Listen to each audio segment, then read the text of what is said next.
नाम Webster Davis है। मैं मिसौरी का एक रिटायर फौजी और किसान हूँ। मैं भारतीय किसानों को बताना चाहूँगा कि मुझे उन पर बहुत फक्र है। उनका फैसला बिल्कुल जायज है। हम भी भारत के किसानों के एकदम साथ हैं। हम उनके संघर्ष को समझते हैं और उनके मुश्किलों को भी। हम भारत के किसानों पर बहुत गर्व करते हैं, जो अपने हक के लिए, जो अपनी इज्जत के लिए सरकार के खिलाफ जबरदस्त संघर्ष कर रहे हैं।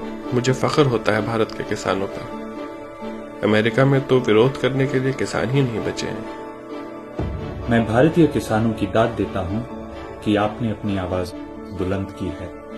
मैं एक युवा किसान और ईंट मजदूर भी हूं।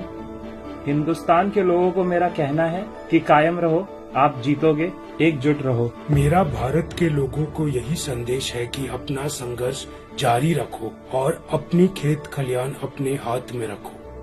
मेरा संदेश किसानों के लिए यही है कि आप अपना संघर्ष जारी रखो। हमारी लड़ाई एक ही है, हम आपके साथ हैं।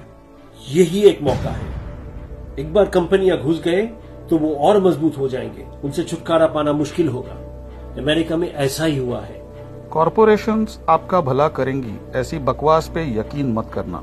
ऐसे झूठे सपने वो हमें सालों से दिखाते आ रहे हैं। हम दुनिया का पेट भरते हैं।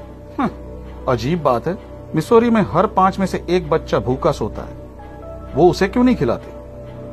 अमेरिका में किसान मुश्किल से ही गुजारा कर रहे हैं। जिस राह पर सरकार, कंपनियां जा रही हैं, वो हम भुगत चुके हैं। हमारे किसान ये सब देख चुके हैं, इसलिए वे भारत के किसानों को सावधान करना चाहते हैं कि ऐसा मत होने देना। सच बात तो ये है कि अमेरिकी किसान मायूस हो चुका है, उन्हें कुचल दिया गया है, वो थक चुके हैं।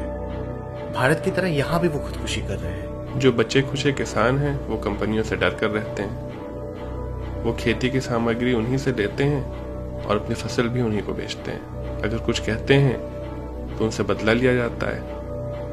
ये खुद मेरे साथ हुआ है। MSP यानी मिनिमम सपोर्ट प्राइसेस के लिए भारतीय किसानों की जंग वही है जो यहाँ हमारी भी है।